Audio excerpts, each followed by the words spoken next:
মুখির উপরে মারেন উপরে। ঠিক আছে ঠিক আছে।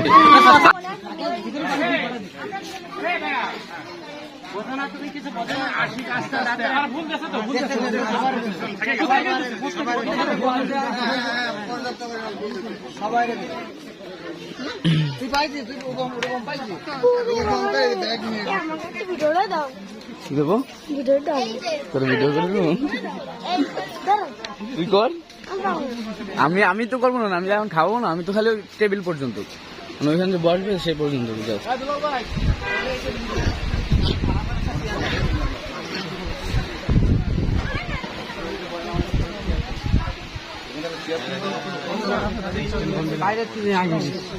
আসসালামু আলাইকুম ওয়া রাহমাতুল্লাহ।